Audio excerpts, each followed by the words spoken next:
You've got an easy question now. It's just about Brexit. You've become quite well known in my country because you were the recipient of the well-known Tusk letter in which David Cameron laid out his negotiating position. But I have to tell you that as Greens, we would like to negotiate in entirely the opposite direction. I'm sure you know the letter by heart by now, but I'll quickly run you through the 4 points. On economic governance, we agree with Cameron that we should maintain economic influence in spite of not joining the euro, but we're very concerned that we don't want carve-outs for the city and we want banking to be decided right across Europe. On Cameron's attacks on red tape, we see this as an assault on the valuable legislation to protect our environment, our human and employment rights, and we see those as central to what we value as Greens about the European Union.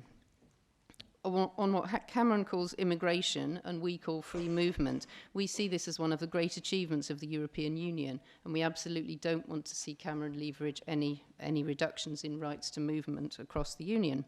And finally, on the issue of sovereignty, we're signed up to subsidiarity, and we don't see much coming in that direction from Cameron and his government. So I have to tell you that the polls, not the Polish people, but the opinion polls, are not looking that promising.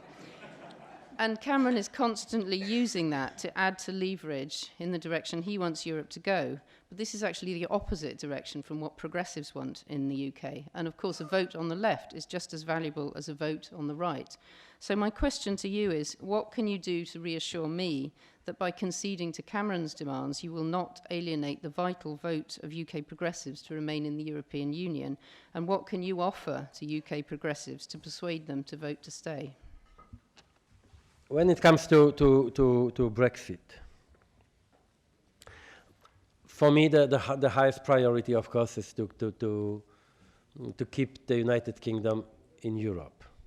It's obvious. I think for many reasons, not only because it's my formal obligation as a president of the European Council, but for many reasons, geopolitical.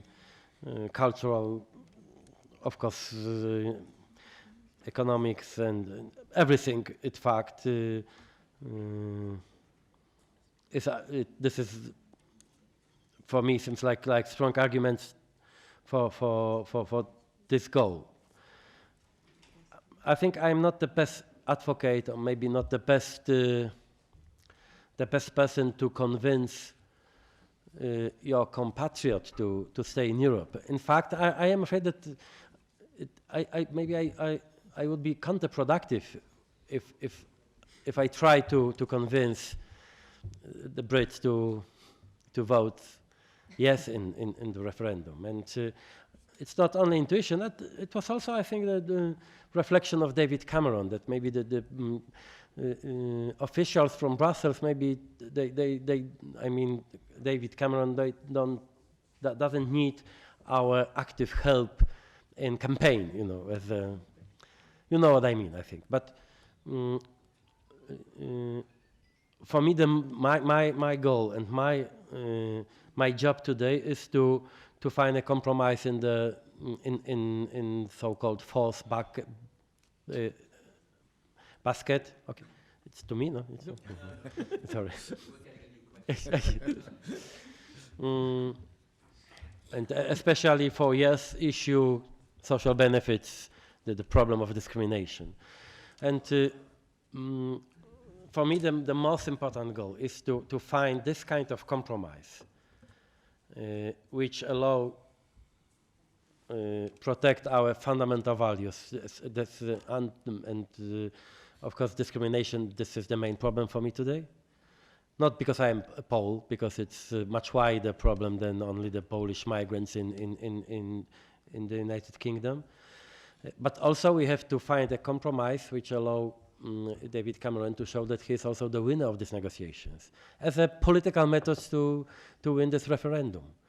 And I'm afraid that the only method is to find something what will not bring a 100% satisfaction for Cameron, for your colleagues, for the European Council as a whole, for some member states.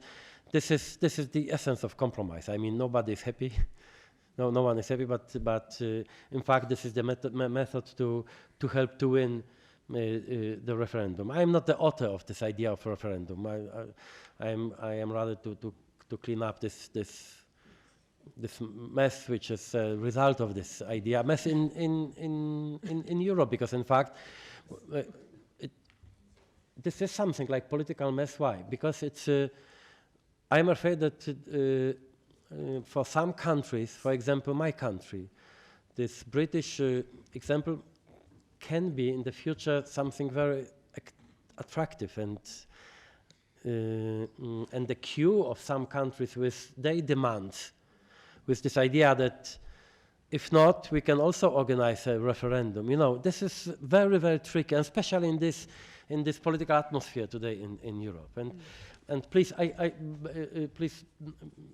I hope that you can understand me that I have to be very cautious with some details and with some proposals, because the process of negotiations is ongoing, and this is why I have to be more discreet than usual. But I think my prediction is that February, this is the possible date to have a compromise. It means a political common declaration with some legal aspects, but when it comes to the European fundamental rights, especially, I mean, treaty rights like anti-discrimination and free movement, this is the part of our negotiation where I personally and my institution, we can't give up, and we will not give up. This is, I think, very clear for David Cameron from the very beginning of this process.